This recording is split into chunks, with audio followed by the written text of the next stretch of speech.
اگر 400 سال کی عبادت کرنے والا بندہ بھی اللہ کی رحمت سے جنت میں جائے گا تو کیا ہم اپنے عملوں پر جنت کی توقع کر سکتے ہیں؟ تو جنت کیسے ملے گی؟ اللہ کی رحمت پر ملے گی۔ چنانچہ نبی علیہ السلام نے فرمایا ہر بندے کو اللہ کی رحمت سے جنت ملے گی۔ صحابی نے پوچھا اے اللہ کے وسلم آپ کو بھی؟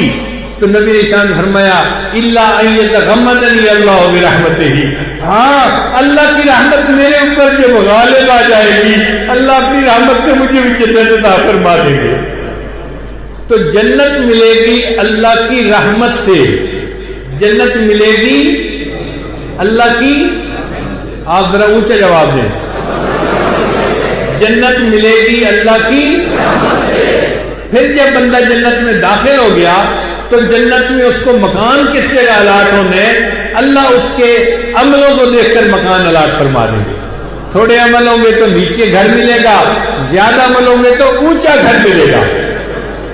حافظ قرآن کو اللہ فرمائیں گے ایک ایک آیت پڑھتا جا، جنت کا درجہ چڑھتا جا، جہاں قرآن ختم ہوگا وہاں تجھے گھر الاٹ کر دیا جائے گا۔ اور چونکہ جنت میں سب سے اونچا گھر نبی علیہ السلام کا ہوگا اور نبی علیہ السلام کے گھر کی جو چھت ہوگی وہ عرش بری ہوگا، عرش اللہ کا عرش ہوگا، اس لیے جس کو جتنا اونچا گھر بنے گا وہ اتنا خوش قسمت انسان کہلائے گا۔ تو جنت ملے گی اللہ کی،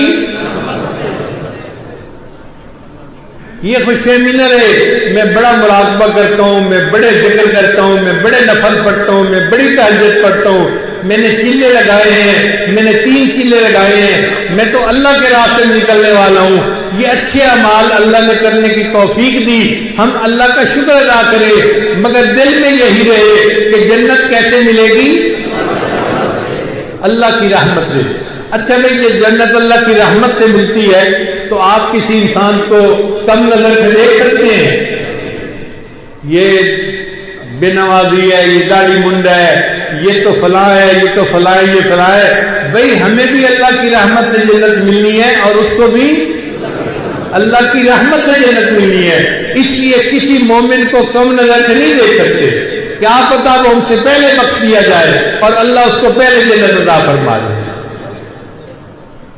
اور قیامت کے دن تو بڑے بڑے نیک کھڑے ہوں گے اور ان کو جہنم کا حکم مل جائے۔